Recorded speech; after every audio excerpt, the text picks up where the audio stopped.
Today's topic is Kohl's cash, and I'm not going to talk about how it's actually used within your business to try and improve your margins. What we're going to talk about today is how to handle it for tax and accounting purposes. Now, everyone likes Kohl's cash that's doing any sort of sourcing on Kohl's. It's one of the things you typically will do to try and increase your margins is to use Kohl's cash, especially during Q4. We see a lot of sellers use Kohl's to try and improve their margins because they tend to run ridiculous deals, especially during Black Friday and throughout the Christmas season. But there's a specific way you should be handling this for tax purposes. All right, so number one, if you have Kohl's cash, you should definitely be trying to use it for personal purchases if possible. And the reason for this is because it's a specific coupon that you get based off future purchases that you gain off of buying items. There's no taxable event unless you actually use it for cost of goods sold, which means that if you actually use it for personal stuff, you do not get taxed on that value of it.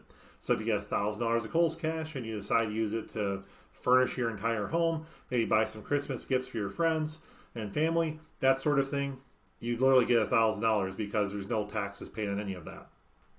Now, if you do decide to use it within your business because you're like, you know what, I just can't spend $1,000 at Kohl's for myself and my friends, I'm just not going to do it. That's fine. You can still use it within your business, but if you do decide to use it within your business, here's how you should handle it. A lot of arbitrage clients are typically using Inventory Lab or Seller Board to handle their cost of goods sold or their buy costs. And really what it boils down to is how you should be tracking your buy costs. Because your buy costs on the initial items when you first buy the items should be whatever you actually paid for on the receipt. So if you paid, if you paid $1,000 worth of stuff and it shows $1,000 on the actual receipt, but you gain, let's say, $200 worth of Kohl's cash, you still would have every item on that receipt add up to $1,000. And so that would be the cost of goods sold or buy cost that you would enter in to those software tools. Also, if you're keeping it in any sort of Excel spreadsheet, that would be the exact same way that you would handle it as well. And then when you actually buy your items and use the Kohl's cash, that's how you would handle it at that point.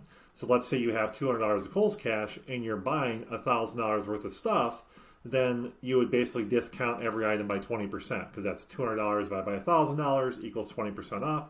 So you would give a discount off of each individual item of 20%. That's how you would handle it if you were utilizing Kohl's cash within your business. But once again, like I mentioned, I would strongly recommend using it for personal use.